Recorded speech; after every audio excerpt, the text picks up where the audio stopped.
The security alarm went off at 5:47 inches the morning, not the kind that wakes you up startled, the kind that tells you exactly what you've been waiting for. I reached for my phone on the nightstand, already knowing who was calling before I saw the name light up the screen. "Mrs. Hendricks, I'm so sorry to wake you." Mike's voice was young, uncertain. He'd only been working security at my Houston property for 3 weeks.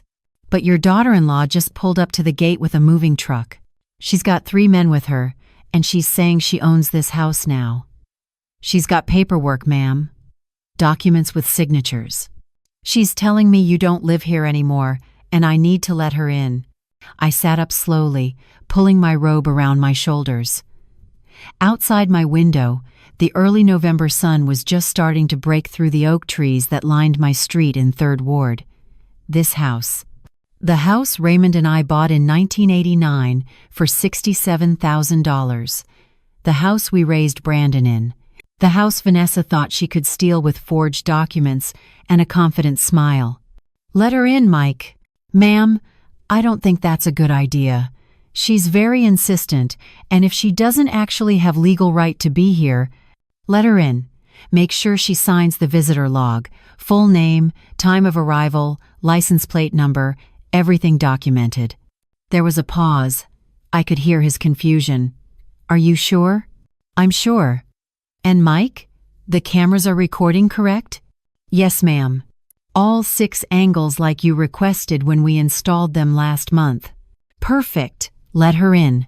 I ended the call and set the phone down carefully. My hands were steady. My breathing was calm. I'd been preparing for this morning for 8 weeks, ever since the day I overheard Vanessa on the phone in my kitchen, laughing about how easy it would be to claim I was mentally incompetent and take everything Raymond and I had spent 36 years building. My daughter-in-law thought I was a 61-year-old medical billing specialist living on a modest salary, barely making ends meet in an old house that needed repairs. She had no idea I owned this house outright, had no idea about the 4 rental properties scattered across Houston's East End and 3rd Ward, had no idea about the investment portfolio Raymond left me, carefully grown over 3 decades. Had no idea that the quiet black woman who worked in hospital administration and drove a 2016 Honda CR-V was worth $1.8 million. If you're watching this, please subscribe and let me know where you are watching from. Now, let me tell you about the day Vanessa learned who she was really dealing with. I walked to my bedroom window and pulled back the curtain just enough to see down to the driveway. The moving truck was massive, blocking the entire front entrance. 3 men stood near the back, looking uncomfortable in the early morning cold. And there was Vanessa, wrapped in an expensive wool coat I knew Brandon couldn't afford on his tech consultant salary, her hair pulled back in a perfect ponytail, her phone pressed to her ear as she gestured dramatically toward my front door. She looked triumphant. Like someone who'd already won. Like someone who thought an elderly woman living alone would be too confused, too frightened, too powerless to fight back. She thought wrong. I let the curtain fall and turned toward my dresser, where my tablet sat charging. I unlocked it and pulled up the security camera feed. 6 different angles. Front porch, driveway, living room, kitchen, back entrance, side gate. Every corner of my property being recorded in high definition, time-stamped, backed up to cloud storage that Vanessa knew nothing about. I watched her climb the front steps, her heels clicking against the wood. Raymond had refinished himself 15 years ago. She knocked twice, hard, demanding knocks. The kind of knocks that said I have every right to be here, and you don't. I didn't answer. She knocked again, louder this time. Then I heard her voice, muffled but clear through the door. "Monica, I know you're in there. Open this door. This is my property now. I have the legal documents. You need to leave." My property. Those words sat in the air like poison. I picked up my cold coffee from the nightstand and took a slow sip, watching her on the tablet screen as she knocked a 3rd time, more aggressively now. One of the movers looked uncomfortable, shifting his weight from foot to foot. The other two were checking their phones, probably wondering how much they were getting paid for this job. Vanessa pulled out her phone and made a call. I watched her face change from confident to frustrated when whoever she was calling didn't answer. She tried again. Still nothing. She was probably calling Brandon, my son, the man she'd manipulated for the past 2 years into believing his mother was losing her memory, becoming forgetful, unable to manage her own affairs. The lies had been careful, calculated. She'd tell Brandon I'd forgotten to pay bills, that I'd left the stove on, that I'd gotten confused about appointments. None of it was true, but she'd said it enough times in front of enough people that even Brandon had started to wonder if maybe his mother was declining faster than he wanted to admit. That was 8 weeks ago, before I knew what she was planning, before I understood that every lie, every concerned comment, every suggestion that maybe I needed help managing my finances was part of a larger plan to declare me incompetent and take control of everything Raymond and I had built. I set down my coffee and picked up my phone again. This time I called Ruth, my real estate attorney. She answered on the second ring. "Monica, is it happening?" "She's at my front door right now with a moving truck and forged documents." "Don't let her in." "I'm calling the police." "I already let her in. She's signing the visitor log as we speak. The cameras are recording everything." Ruth was quiet for a moment. Then she laughed. Not a happy laugh. A lawyer's laugh. The kind that said she knew exactly what I was doing and respected it. "You're sure about this approach?" "I'm sure." "How long until the police arrive?" 20 minutes. I'll text you when they're 5 minutes out." "Perfect." I hung up with Ruth and stood in front of my bedroom mirror. Gray hair pulled back in a neat bun, reading glasses on a chain around my neck. The same navy cardigan I'd worn to work for years. To look at me, you'd see exactly what Vanessa saw. A tired older woman. Someone who'd worked hard her whole life and had nothing to show for it but an old house and outdated furniture. That was the biggest mistake people made about me. They looked at what I wore, where I worked, how I lived, and they assumed they knew my entire story. Let me tell you my real story. My name is Monica Hendricks. I'm 61 years old. I was born in Houston's 5th Ward in 1963, the youngest of 4 children. My father worked at the Port of Houston for 42 years.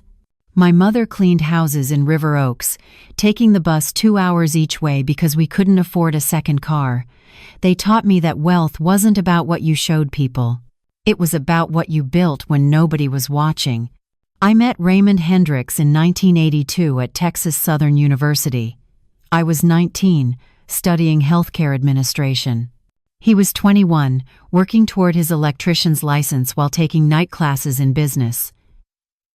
We were both working-class kids trying to build something better.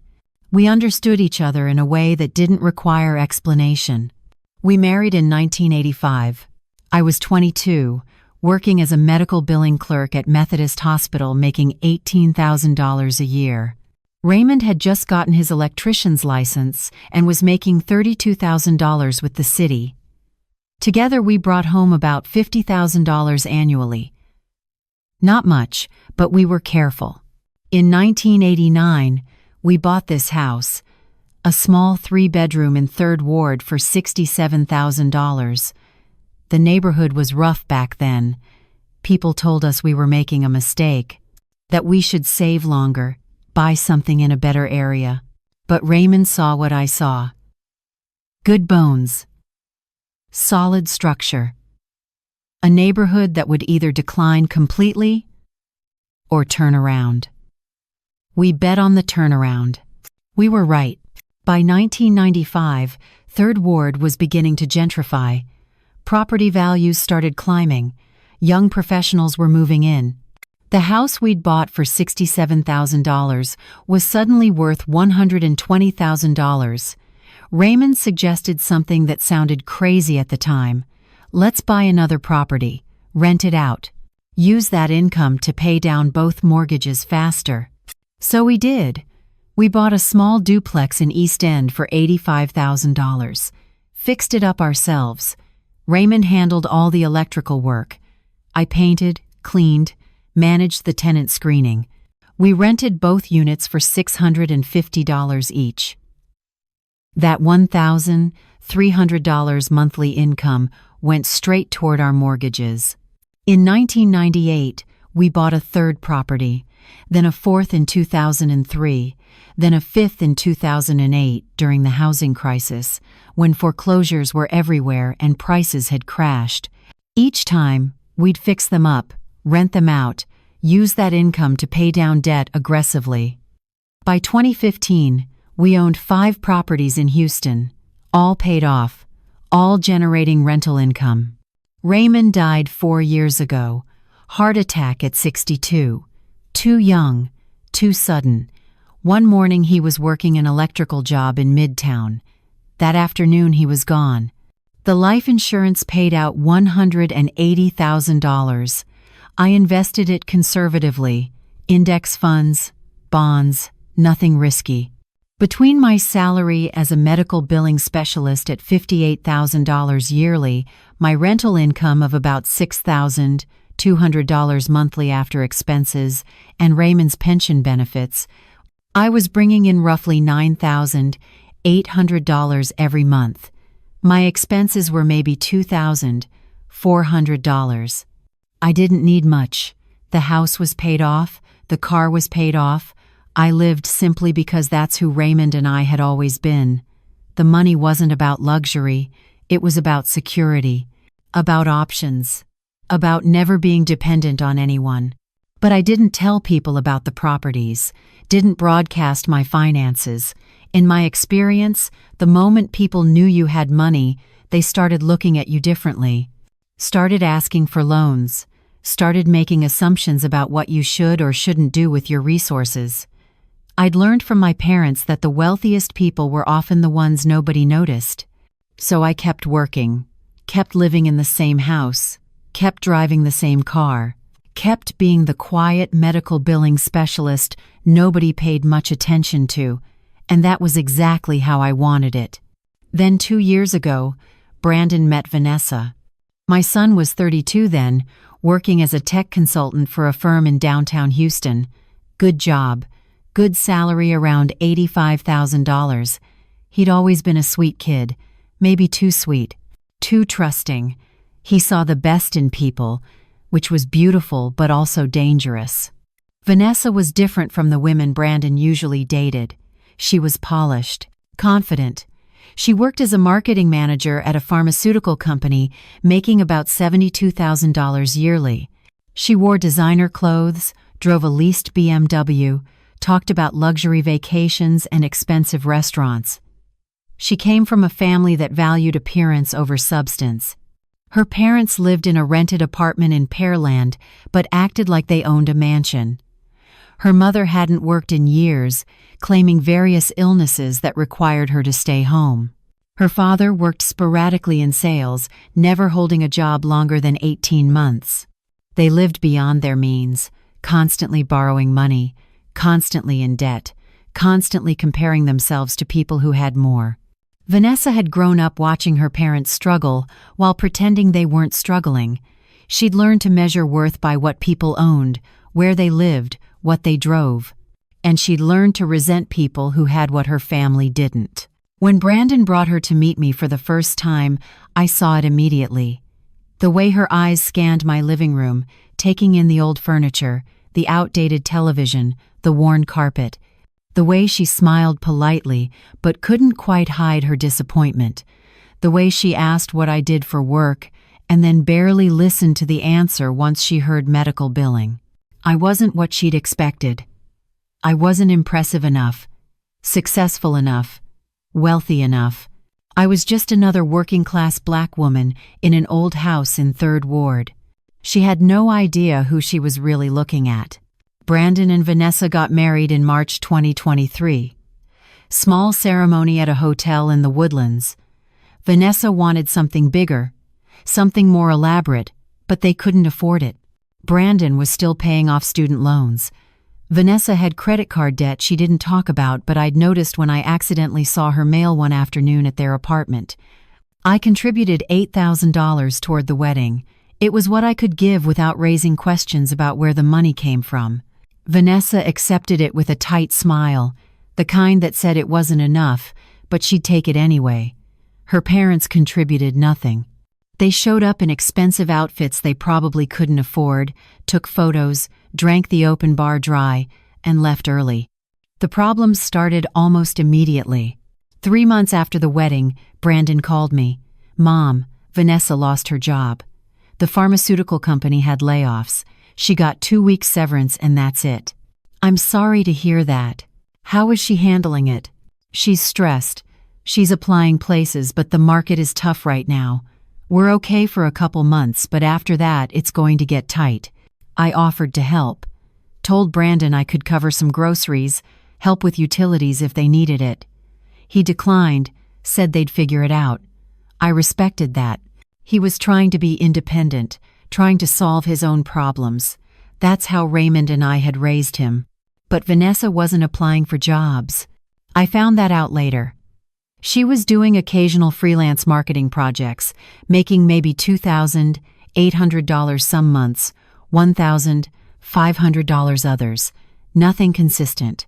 Nothing that could actually support their lifestyle. And she wasn't cutting expenses, still getting her nails done every 2 weeks, still meeting friends for expensive brunches, still leasing that BMW she couldn't afford. By September 2023, 6 months after the wedding, they were drowning. Brandon called again. "Mom, we're behind on rent. 2 months behind. The landlord is threatening eviction. I don't know what to do. Between my student loans, Vanessa's credit cards, the car payments, we can't catch up. How much do you need?" $3,400 for the back rent. "But Mom, I can't ask you for that. You're living on a fixed income. You can't afford to bail us out." A fixed income. That's what he thought. That's what I'd let him think. "Brandon, I have some savings. Let me help you." "I can't take your savings, Mom. That's for emergencies. For you. You are my emergency. Let me transfer the money today." He cried on the phone, thanked me over and over, said he'd pay me back as soon as he could. I told him not to worry about it. That's what mothers do, and I meant it. I would give Brandon anything he needed, but I was already starting to wonder about Vanessa, about why she wasn't working full-time, about why every financial crisis seemed to require my money while she continued her expensive lifestyle unchanged. 2 weeks later, Vanessa called me directly. That was unusual. She never called me. Our relationship existed through Brandon. He was the bridge between us. The translator, the buffer. "Monica, I need to talk to you about something." Her voice was friendly, but there was something underneath it. Something calculating. "Brandon and I have been talking, and we think it might be better if we moved in with you for a while. Just temporarily. 6 months maybe. Just until I find a good full-time position and we can get back on our feet financially. Move in with me. Into my 3-bedroom house. The house I'd lived in alone since Raymond died. The house that was my sanctuary, my peace, my private space." "Vanessa, I don't think that's a good idea. The house is small. You and Brandon need your own space. It's 3 bedrooms, right? That's one for you, one for us, one for an office where Brandon can work from home. It's actually perfect. And Monica, it would help us so much. We're really struggling. The rent in Houston is insane. If we could just save that $1,850 a month for a little while, we could pay off some debt and start over fresh." $1,850 a month. She'd researched their rent, had probably already calculated exactly how much money they'd save by living with me, had probably already decided this was happening whether I agreed or not. "Let me think about it." "Of course. But Mom, we really need an answer soon. Our lease is up at the end of the month, and we need to know if we're renewing or moving." "Mom." She'd called me Mom. She'd never called me that before, It was always Monica. The sudden shift to mom felt strategic, manipulative, like she was trying to create an intimacy that didn't exist. I told her I'd talk to Brandon and get back to them. When I called my son that evening, he sounded exhausted. "Mom, I know it's a lot to ask. I know you value your space, but we're out of options. We can't afford to renew the lease, and we can't afford to move somewhere cheaper because we don't have money for deposits. If we could just stay with you for 6 months, I swear we'll be out as soon as Vanessa finds something stable." 6 months. That's what they both kept saying. 6 months. They moved in on the 15th of October 2023. That was 13 months ago. They're still here, or they were until this morning. The first month was fine. Brandon was respectful, helpful, trying to contribute. He'd cook dinner, take out the trash, offer to help with yard work.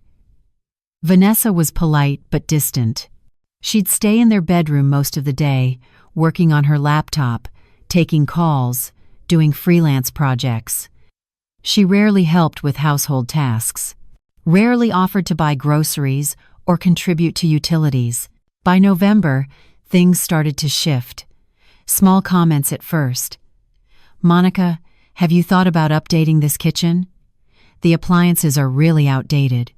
Or, "This furniture is pretty worn. Have you considered getting rid of some of it? It makes the house feel cluttered." I let it slide. She was stressed. They were both stressed. Living with your mother-in-law at 31 years old wasn't what Vanessa had imagined for her life. I understood that. But then the comments got more pointed, more frequent. By December, Vanessa wasn't suggesting, she was demanding. She'd rearrange my furniture without asking. She'd throw away things that belonged to Raymond, saying they were taking up too much space. She'd invite her parents over without telling me, and I'd come home from work to find them sitting in my living room like they owned the place. Her mother, Patricia, was exactly what I'd expected. Loud, entitled, constantly complaining about her various ailments while drinking my coffee and eating my food. Her father, Dennis, barely spoke but had a way of looking around my house like he was calculating its value. One evening in January, I overheard Patricia talking to Vanessa in my kitchen. I'd come home early from my shift at the hospital, walked in through the side door quietly because I was tired and didn't want to make small talk. "This house could be worth $380,000 easily, maybe more. Third Ward is booming now, and Monica owns it outright? She must. She's lived here forever. So when she passes, Brandon inherits everything? I assume so. She doesn't have any other kids. You need to make sure that's locked down, Vanessa. Make sure there's a will. Make sure Brandon is the beneficiary. You don't want some distant cousin showing up claiming rights."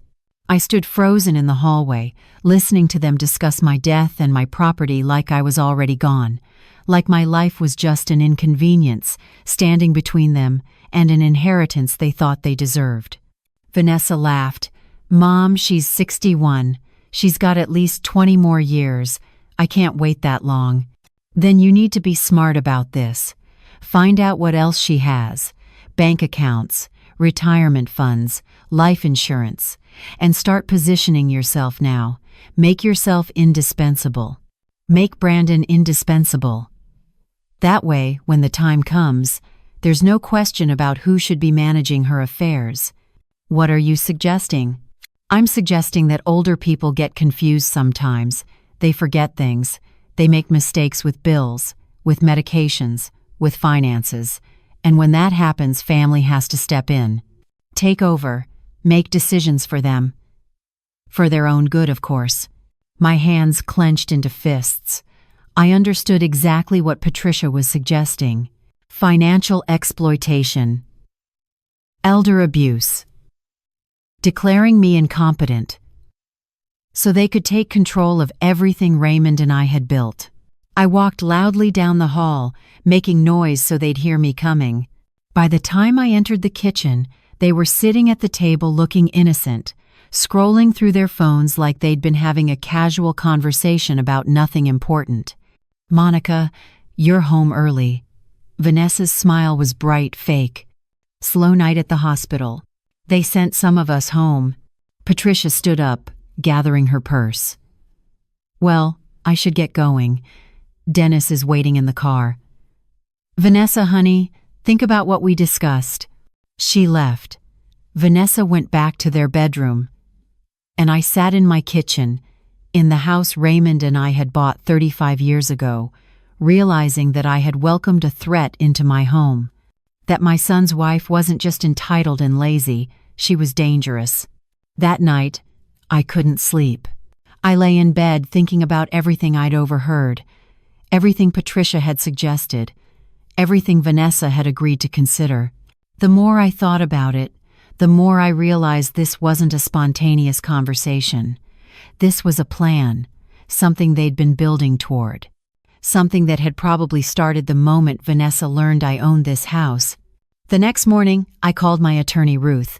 We'd worked together for years. She'd handled all my property purchases, managed the LLCs I'd set up for my rentals, helped me structure everything properly after Raymond died.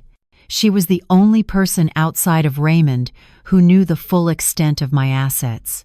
"Ruth, I need your advice on something sensitive." "What's going on?" I told her everything. The conversation I'd overheard. Patricia's suggestions. Vanessa's response. The financial pressure they were under. The way Vanessa had been acting since they moved in. Ruth was quiet for a long moment. "Monica, what they're describing is elder financial abuse. It's a felony in Texas. If they actually try to do what Patricia suggested, declaring you incompetent, taking over your finances, that's exploitation of the elderly. You could press charges." "I don't want to press charges against my son's wife. I don't want to destroy Brandon's marriage." "Then what do you want?" "I want to know if I'm in danger. If they can actually do what they're planning. Not without medical evidence. They'd need doctors to examine you, document cognitive decline, memory issues, inability to manage your affairs. They'd need to petition the court for guardianship. It's not easy, and it's not quick. But Monica, if they're willing to lie, if they're willing to get doctors to falsify records or make exaggerated claims, they could potentially make your life very difficult even if they don't succeed. What should I do?" "Document everything, every conversation, every financial transaction, every time they ask for money or make comments about your property. Keep records. And consider having yourself evaluated by your own doctor to establish baseline cognitive function. That way, if they try to claim you're declining, you have recent medical evidence proving otherwise." I followed her advice. I scheduled an appointment with Dr. Morrison, my primary care physician for the past 18 years, told her what was happening. She ran a full cognitive evaluation, memory tests, problem-solving assessments. Everything came back perfect. She documented it thoroughly in my medical records and gave me copies. Then I started keeping notes. Every conversation with Vanessa. Every time she made a comment about the house. Every time her parents visited.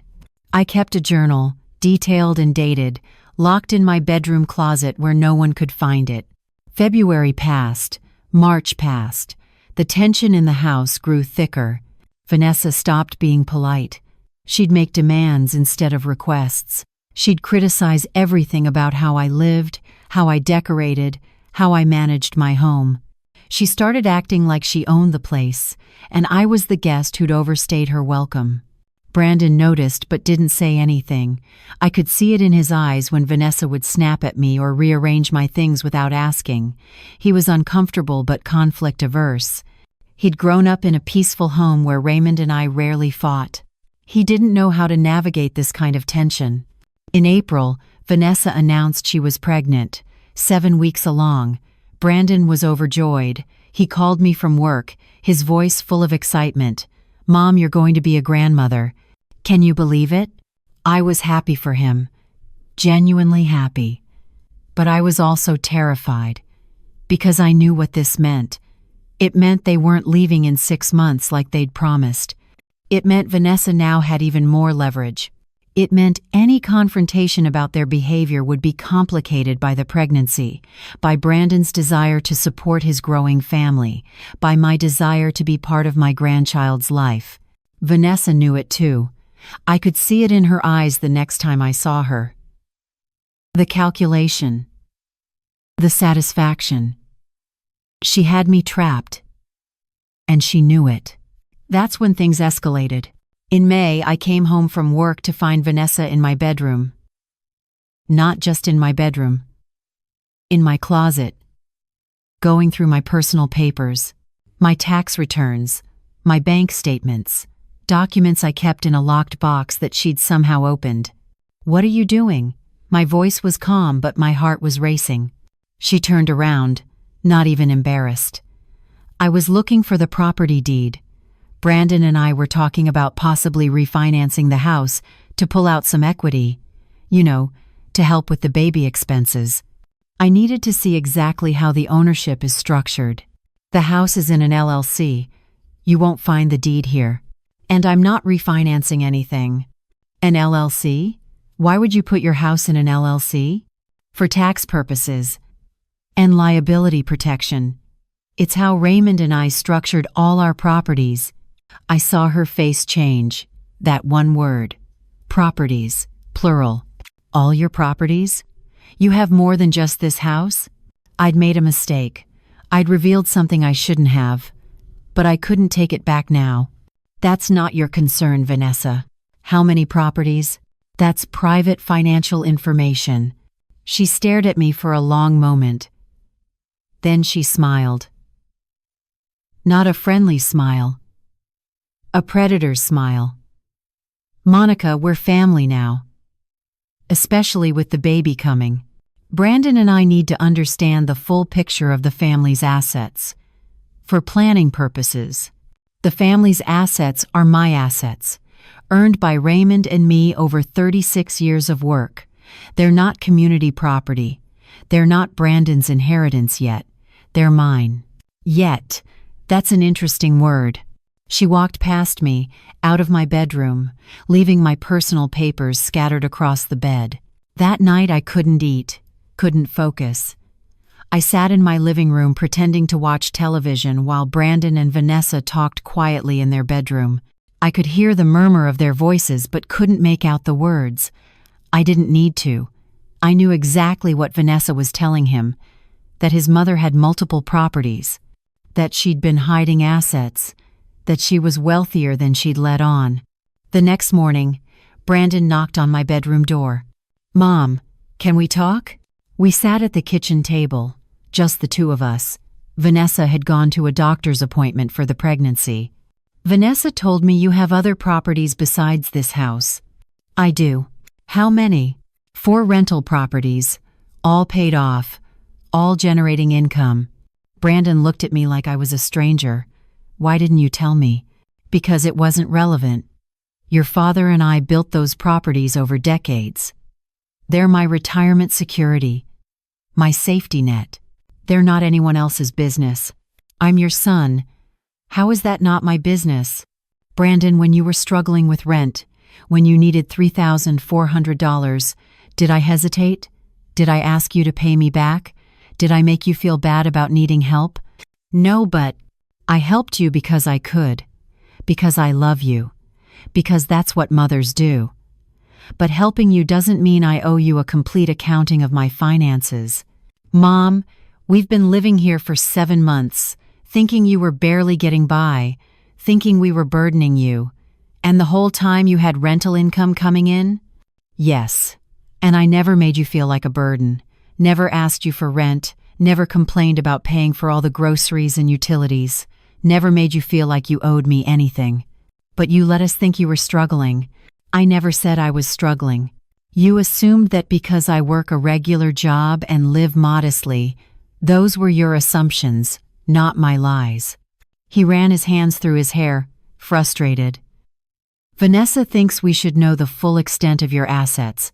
She thinks it's important for planning, especially with the baby coming." Planning for what exactly? For the future, for emergencies, for knowing what resources the family has. Brandon, I have resources. You don't, not yet.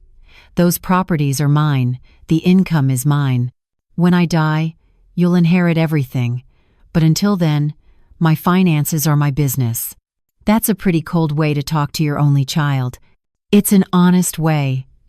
Your father and I worked for 36 years to build security. We lived below our means.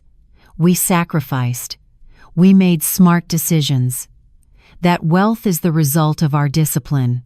It's not a family lottery ticket for you and Vanessa to cash in on whenever you need money. Brandon stood up. Vanessa was right. You don't trust us. Should I? Your wife was going through my personal papers without permission yesterday. In my bedroom. In my private space. That's not the behavior of someone who respects boundaries. She was trying to help, trying to understand the financial picture so we can plan better. No, Brandon. She was trying to find out exactly what I have so she can figure out how to get access to it. He left the kitchen without another word.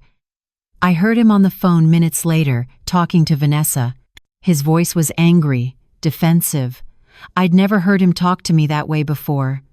Never heard him take someone else's side over mine so completely. That's when I knew I'd lost him. Not permanently, maybe. But in this moment, in this conflict, Vanessa had won. She'd positioned herself as the reasonable one, the one thinking about their future, planning for their child. And she'd positioned me as the secretive, mistrusting mother who'd been hiding wealth while watching them struggle. The next 3 weeks were cold. Brandon barely spoke to me. Vanessa was overtly hostile.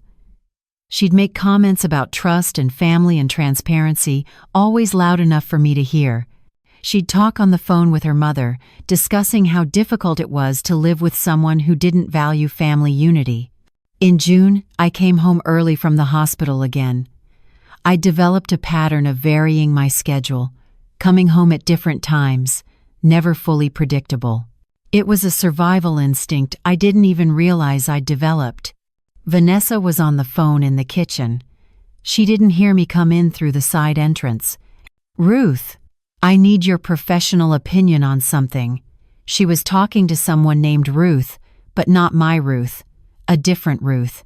If someone is showing signs of cognitive decline, forgetting to pay bills, getting confused about finances, what's the process for family to step in? My blood went cold. Right, guardianship. And how hard is it to get? What kind of evidence do you need? Pause. Medical evaluations. Okay. And if the person refuses to be evaluated? Another pause. The court can order it. Interesting. She was quiet, listening. Then, no, it's for a family member. My mother-in-law. She's 61, living alone in this big house, and we're concerned. She's been forgetting things, getting bills mixed up. We think she might need help, but she's resistant. I wasn't forgetting things. I wasn't getting bills mixed up. Every single word was a lie. Yeah, she owns property. Multiple properties, actually. We just found out. And we're worried that if she's declining cognitively, she could be taken advantage of by scammers or make poor financial decisions. Her voice was so concerned, so caring. We just want to protect her. Make sure her assets are managed properly. I walked into the kitchen, made noise this time. Let her know I was there. Vanessa turned around. For a split second, I saw panic in her eyes. Then it was gone, replaced by that fake smile. I have to go. Thanks for the information. She ended the call. Who was that? Just a friend who works in elder care. I was asking some general questions. About guardianship? About options for people who might need help. General information. Vanessa, I'm not declining. I'm not forgetting things. I'm not confused about my finances. Every bill is paid on time. Every property is managed properly. My credit score is 812. My medical evaluations are perfect. Whatever you're planning, it won't work. I don't know what you're talking about.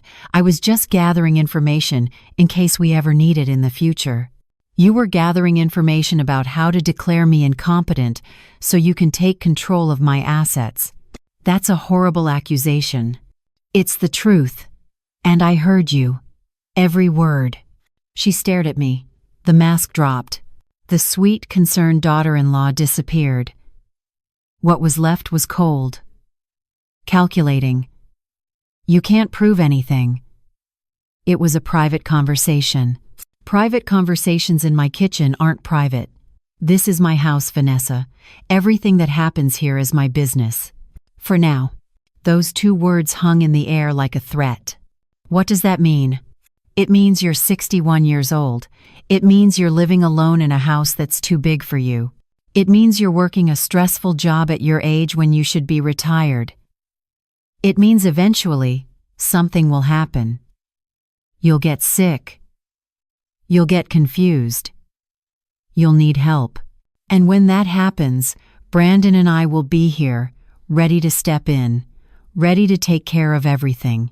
I looked at my daughter-in-law, at the woman my son had married, at the woman carrying my grandchild, and I saw exactly who she was. Not someone who loved Brandon. Not someone who wanted to be part of our family. Someone who saw an opportunity. Someone who'd calculated the value of my life and decided she wanted it for herself. Get out of my house. Excuse me? You heard me. Pack your things. Both of you. I want you out by the end of the week. Vanessa laughed. You can't kick us out. We have tenant rights. We've been living here for 8 months. You'd have to give us 30 days written notice and go through a formal eviction process. She'd researched it. Of course she had. She'd already prepared for this moment. Fine. Consider this your verbal notice. Written notice will be delivered tomorrow. Brandon will never agree to leave. This is his childhood home. You're his mother. He's not going to choose me over you, if that's what you're thinking. But her voice wavered slightly, because she wasn't sure, and neither was I. That evening, when Brandon came home from work, I told him everything. The phone call I'd overheard, the guardianship research, Vanessa's threat, all of it. He listened, his face unreadable. When I finished, he was quiet for a long time. Mom, are you sure you heard correctly? Maybe you misunderstood. I didn't misunderstand. She was researching how to have me declared incompetent. Why would she do that? That doesn't make sense. Because she wants my properties. She wants control of my assets. She's been planning this since she found out I have more than just this house. Brandon shook his head. Mom, I think you're being paranoid. Vanessa wouldn't do that. She's not that kind of person. She told me to my face that eventually I'll need help and she'll be ready to take care of everything. That's not concern, Brandon. That's a threat. Or it's a daughter-in-law thinking about the reality that you're getting older and might need support someday. You're reading malice into normal family planning. Normal family planning doesn't involve researching guardianship proceedings behind someone's back. Mom, you've been acting strange lately, suspicious, secretive. You hid your rental properties from me for my entire life. You act like everyone is trying to take advantage of you. Maybe Vanessa is concerned because you're showing signs of paranoia. His words hit me like a physical blow. My own son was gaslighting me, turning my legitimate concerns into symptoms of mental decline. Exactly what Vanessa had been setting up. Brandon, I am not paranoid. I am not declining. I am responding appropriately to a real threat. Your wife is planning to exploit me, and you're helping her do it by dismissing everything I'm telling you. I'm not dismissing you. I'm asking you to consider that maybe you're misinterpreting things, that maybe the stress of having us here is making you see threats that don't exist. Then, let me ask you something directly. If I told you both to leave, would you go? He hesitated. That hesitation told me everything. Mom, we can't afford to leave right now. Vanessa's freelance income is inconsistent. I'm still paying down debt. We have a baby coming in 5 months. We need to be here. You mean you need my house, my free housing, my financial support? That's not fair. What's not fair is your wife planning to have me declared incompetent so she can steal everything your father and I built. She's not planning that, and I won't stand here and let you accuse my pregnant wife of being some kind of criminal. Then leave. Both of you. Tonight. Brandon's face hardened. No, we have tenant rights. You want us gone, you'll have to evict us legally. And Mom, if you try that, if you actually go through with forcing your pregnant daughter-in-law out of your home, everyone will know. The family, the church, everyone. They'll all know what kind of person you really are. He left, walked back to their bedroom, closed the door. I stood in my kitchen, shaking. My son had just threatened me, had chosen his manipulative wife over his mother, had made it clear that he would fight me if I tried to protect myself. That night, I made a decision. I called Ruth again. I need to do something extreme, something that will prove what they're planning and protect my assets at the same time. What are you thinking? I'm thinking I need to disappear for a while, make them think I've left, see what they do when they believe they have free access to my house and my property. Monica, that's risky. Everything is risky now. If I stay, Vanessa will continue building her case that I'm incompetent. She'll manufacture evidence. She'll get Brandon to back her up. Eventually, she might actually succeed in having me evaluated by a doctor she's chosen, someone who'll see what she wants them to see. Where would you go? I have a rental property in East End. The tenant just moved out last week. I haven't listed it yet. I could stay there, set up cameras here, watch what happens when they think I'm gone. Ruth was quiet. That could work, but you need documentation. You need to create a paper trail that proves your competence before you do this. Bank statements showing regular bill payments, medical evaluations, everything that proves you're managing your life perfectly. I have all that. Dr. Morrison evaluated me in February. Everything was documented. Good, then here's what we do. Tomorrow, you get another evaluation, different doctor, get it on record again, that you're cognitively sound. Then we set up the cameras. Hidden cameras with audio in the common areas of your house. If Vanessa is planning what you think she's planning, we'll catch it on tape. Is that legal? You're recording in your own home. In Texas, one-party consent is legal. You're the one party consenting. Everything you record will be admissible if we need it. The next day, I went to a different doctor. Dr. Patel, a neurologist. I explained the situation, told her I needed a comprehensive cognitive evaluation. She was thorough. Memory tests, executive function assessments, problem solving, everything. The results were perfect. She documented everything and gave me copies. Then I called a security company, not a big corporate one, a small independent installer that Ruth recommended. A man named James, who came to my house while Brandon was at work and Vanessa was out getting her nails done. We installed 6 cameras, living room, kitchen, hallway, all hidden, all recording to cloud storage, all time-stamped. I tested them from my phone, perfect video quality, perfect audio.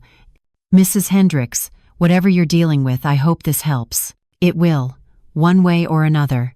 3 days later, I staged my departure, packed a suitcase, left it visible by the front door, made a show of being on the phone with a friend, talking about visiting family in Dallas for a few weeks. I made sure Vanessa heard every word. That evening, I told them I was leaving the next morning. My cousin Margaret is having surgery. I'll be gone about 3 weeks helping her recover. Vanessa's eyes lit up. She tried to hide it, but I saw. 3 weeks? That's a long time. She needs help. That's what family does. Of course. We'll take care of the house while you're gone. I left the next morning, drove to my rental property in East End, set up my laptop, opened the security camera feed, and I watched. For the first 2 days, nothing happened. Brandon went to work. Vanessa stayed home, working on her laptop, watching television, acting normal. I started to wonder if maybe I'd been wrong, if maybe my suspicions were unfounded, if maybe I damaged my relationship with my son over nothing. Then, on the third day, Vanessa's mother, Patricia, arrived. I watched through the kitchen camera as they sat at my table, drinking my coffee, eating food from my refrigerator. "So, she's really gone for 3 weeks?" Patricia's voice came through clearly. "That's what she said. Dallas. Helping some cousin." "Perfect. That gives us time to go through everything properly. Find all the documentation. Figure out exactly what she has." "Mom, I don't know about this." Brandon said we should just wait. "That Monica will tell us about her assets when she's ready." "Vanessa, your mother-in-law is 61 years old, living alone, working a stressful job she doesn't need. She clearly can't manage her affairs properly, or she wouldn't be working at her age. She needs help whether she admits it or not." But Brandon won't agree to guardianship. He thinks Monica is fine. "Then, you need to help him see otherwise. Start documenting things. Take photos of expired food in the fridge, unpaid bills on the counter, medication bottles that look confused. Create evidence." I watched Vanessa hesitate, watched her internal struggle. For a moment, I thought maybe she'd refuse. Maybe she'd tell her mother this was wrong. "What kind of evidence?" Patricia smiled. "The kind that shows someone who can't take care of themselves. Come on, let's start looking around." For the next hour, I watched them go through my house, through my bedroom, through my closet, through my desk drawers. Patricia took photos of everything. My medication bottles, all current and properly organized. She angled the camera to make it look cluttered. My bills, all paid and filed. She pulled a few out and scattered them to look disorganized. Then they went into my office, the small third bedroom where I kept my computer and important documents. "Look for property deeds, tax documents, bank statements, anything that shows what she owns." They found my filing cabinet. I watched Vanessa try the lock. It didn't open. It was secure, everything important locked away. But they found some older tax returns in my desk from 3 years ago, before I'd started being more careful. Patricia photographed them. 4 rental properties. "Look at this rental income. She's been making $6,000 to $7,000 a month in rent, and she never told Brandon. Maybe she wanted privacy about her finances. Or maybe she's not thinking clearly anymore. Normal people don't hide significant assets from their children. It's a sign of paranoia, of declining judgment." They kept searching. Found my checkbook with recent entries, all legitimate, all properly recorded. Patricia photographed pages, but angled the camera to make my handwriting look shaky, inconsistent, even though it wasn't. "This is good. We're building a case here." "A case for what exactly?" "For proving she needs help." "Look, Vanessa, I know you like Monica. I know she's been generous. But honey, this is about your family's future. You have a baby coming. Brandon has student loans. You have debt. And there's an elderly woman sitting on almost $2 million in assets that she's not managing properly. Assets that could help your family now, not 20 years from now when she finally passes. You want me to take her money? I want you to help manage it. For everyone's benefit, including hers. She'll be better off with professional financial management, and you and Brandon will be better off with access to resources you need." Vanessa was quiet for a long moment. "How do we actually do this? Even if we wanted to?" "First, we document everything that makes her look incompetent. Then we get Brandon fully on board by showing him the evidence. Then we file for emergency guardianship, claiming she's in danger of financial exploitation or self-neglect. We get a doctor to evaluate her, someone who'll see what we need them to see. And once guardianship is granted, you and Brandon control everything. Her assets, her income, her properties, all of it. That feels like stealing. It's not stealing. It's protecting. And it's securing your child's future. Don't you want your baby to have opportunities? Good schools? A stable home? That money could pay off your debts, buy you a real house, set up college funds. All the things Monica should be doing for Brandon anyway, but refuses to because she's selfish. I watched my daughter-in-law's face, watched the conflict, watched the moment she made her choice. Okay, what do we do first? My heart broke. Not because I was surprised, but because I'd held on to a small hope that maybe Vanessa wouldn't actually go through with it, that maybe her conscience would stop her. That maybe some part of her understood this was wrong. But Patricia had given her the perfect justification. It's not stealing, it's protecting, it's for your baby. Monica is selfish for not sharing. The next week, I watched them continue gathering evidence, photographing things out of context, creating narratives that didn't exist. Vanessa started keeping a journal, documenting supposed incidents of my confusion. Monica forgot to turn off the stove. I hadn't. Monica couldn't remember where she put her keys. I'd known exactly where they were. Monica seemed disoriented during our conversation. I'd been perfectly clear. She was manufacturing an entire false history of cognitive decline. Brandon came home one evening, and Vanessa showed him everything. The photos, the journal, the documentation. Look at this, honey. Your mom has been declining, and we didn't notice because we weren't paying close attention. But it's all here.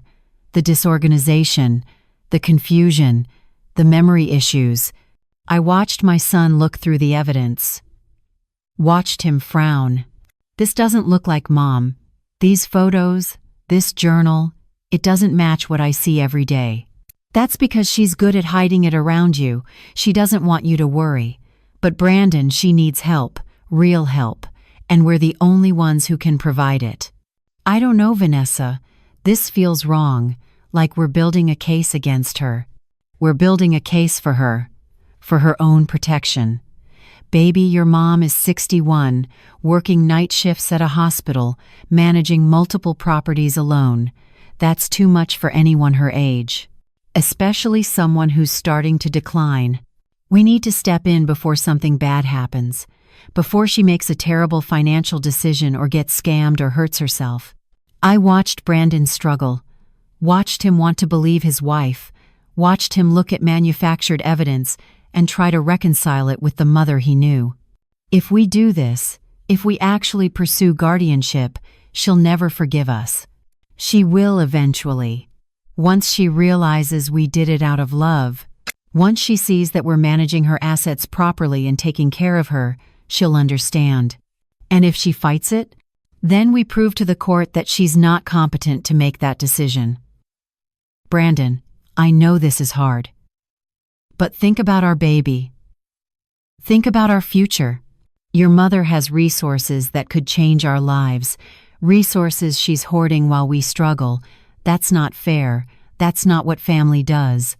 I watched my son's face change, watched him move from resistance to consideration, watched Vanessa's manipulation work exactly as she'd intended. Let me think about it. But I knew he was going to agree. Maybe not today, maybe not tomorrow. But eventually, he'd convince himself that this was the right thing to do, that they were helping me, that taking everything I'd worked for was somehow an act of love. I had seen enough. I called Ruth from my rental property. I have everything. Hours of footage, conversations about creating false evidence, plans to file for guardianship, Patricia coaching Vanessa on how to manufacture proof of incompetence, all of it recorded. Send me everything. I'll review it tonight. I uploaded all the camera footage to a secure cloud folder and shared it with Ruth.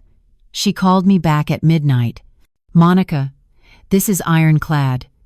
What they're planning is elder financial abuse. It's fraud. It's conspiracy.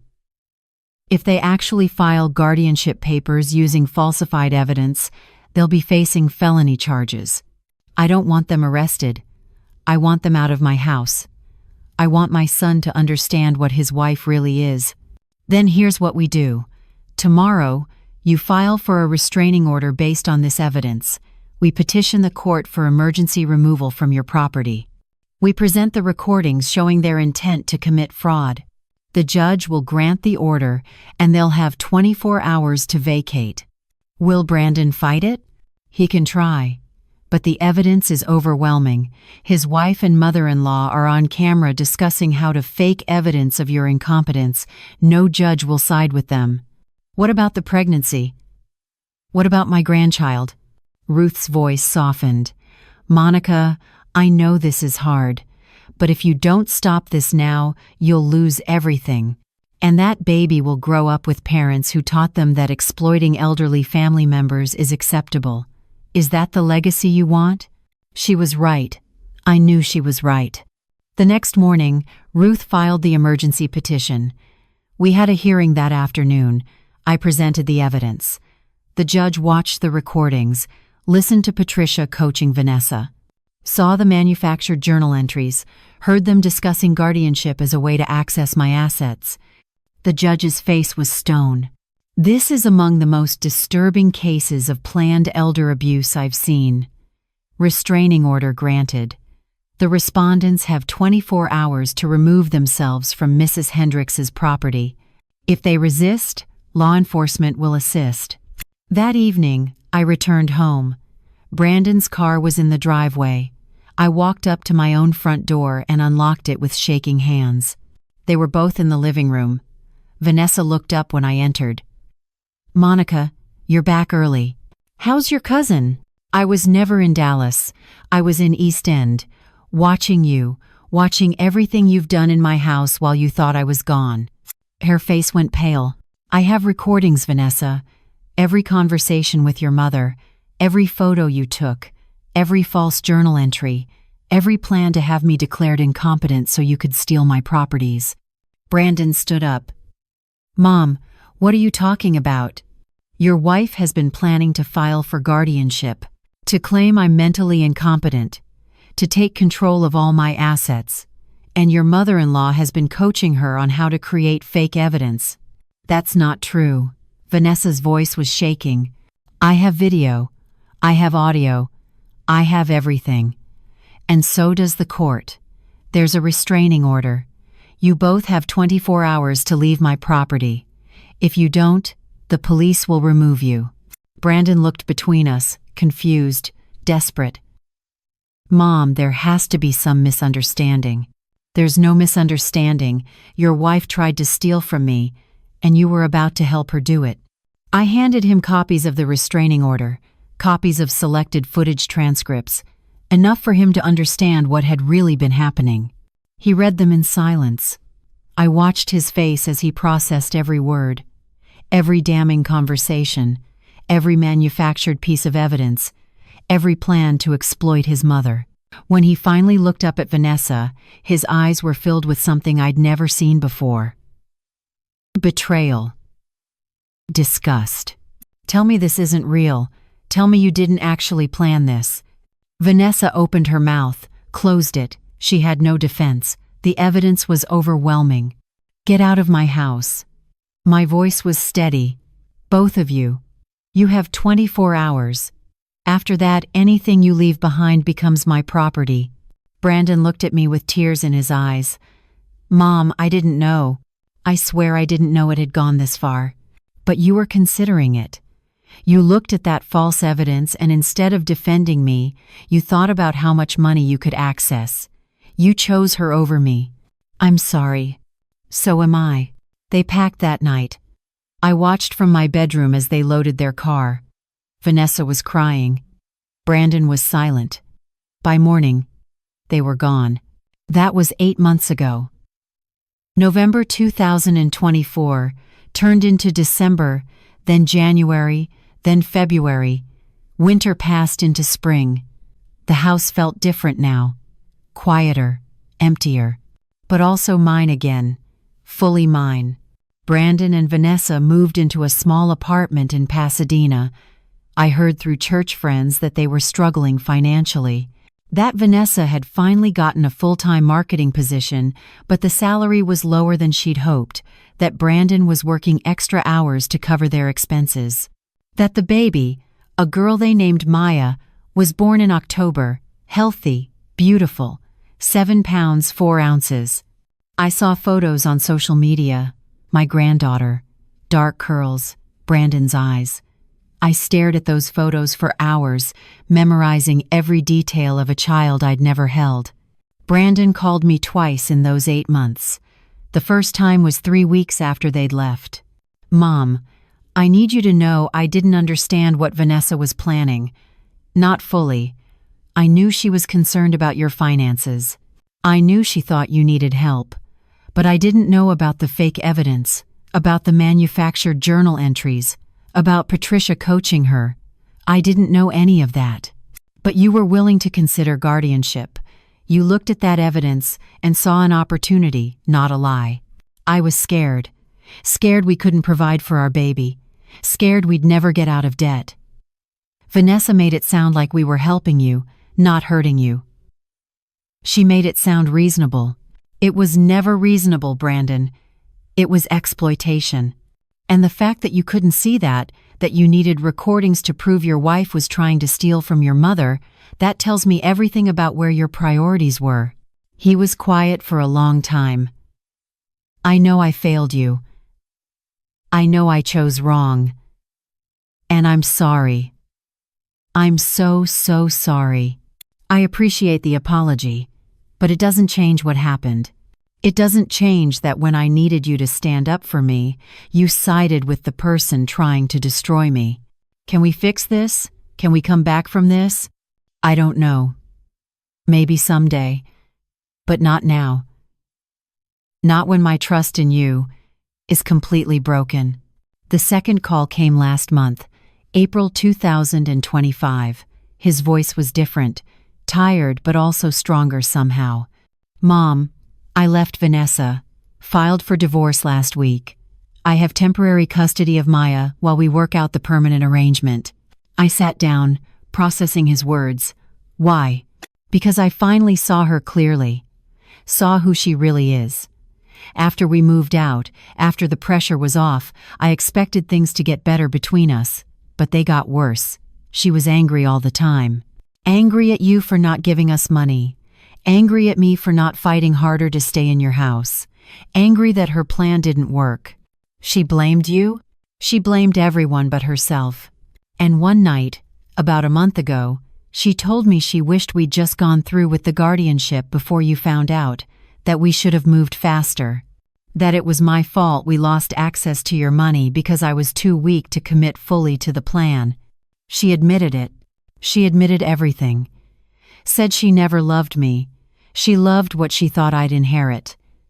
Said marrying into a family with property was supposed to be her ticket to financial security. Said I ruined it by being too loyal to my mother. My heart broke for him, not because he didn't deserve the pain, but because no mother wants to see their child hurt this way. I'm sorry, Brandon. Don't be. You were right about her, about everything. I should have listened, should have trusted you, should have seen what she was before it got this far. What happens now? Now I figure out how to be a single father, how to raise Maya properly, how to teach her the values you and Dad taught me, the ones I forgot when I let Vanessa's greed become my greed. Can I meet her? Mate Maya? His voice broke. You want to? After everything I did? She's my granddaughter. And you're my son. What happened between us was terrible. It broke something that maybe can't be fully repaired. But Brandon, you're still my child. And Maya is still my blood. Whenever you're ready. He brought her to my house last Sunday. She was 6 months old, tiny, perfect. She had Brandon's smile and Raymond's eyes. I held her carefully, this little girl who represented both the worst betrayal and the possibility of healing. Brandon watched us. Mom, I know I don't deserve forgiveness. I know what I did was unforgivable, but I'm asking anyway. Not now, not today. But someday, can we try to rebuild what I destroyed? I looked at my son holding my granddaughter in the house Raymond, and I had built through decades of discipline and sacrifice. The house someone had tried to steal, the house I'd fought to protect. We can try, but Brandon, it's going to take time. Years, maybe. Trust isn't rebuilt quickly. I know. I'll wait however long it takes. I don't know if we'll ever get back what we lost, the easy relationship, the unconditional trust, the certainty that my son would always choose me over someone trying to harm me. That's gone, maybe forever. But we have something new now, something more honest, something built on the understanding that family isn't just about love, it's about respect, about boundaries, about recognizing that protecting yourself isn't selfish, even when the threat comes from someone you love. I'm Monica Hendricks. I'm 61 years old. I still work as a medical billing specialist, not because I have to, but because I choose to. I still live in the house Raymond, and I bought in 1989. I still own 4 rental properties worth $1.8 million combined, and I still know exactly who I am. Sometimes the people who try to steal from you are the ones you welcomed into your home. Sometimes protecting what you built means losing what you love. Sometimes the price of dignity is loneliness. And sometimes, very slowly, very carefully, broken things can start to heal. But only if everyone finally tells the truth. Where are you watching this from? Have you ever dealt with family members who tried to take advantage of you? Drop your thoughts in the comments below. And if this story resonated with you, please hit that like button, share it with someone who needs to hear it, and subscribe so you never miss another story. Your support means everything. Thanks for watching. Remember, your worth isn't determined by how trusting you are. Sometimes suspicion isn't paranoia. Sometimes protecting yourself isn't cruelty. Sometimes setting boundaries means surviving. And sometimes the hardest thing you'll ever do is choose your own dignity over keeping the peace. See you in the next video.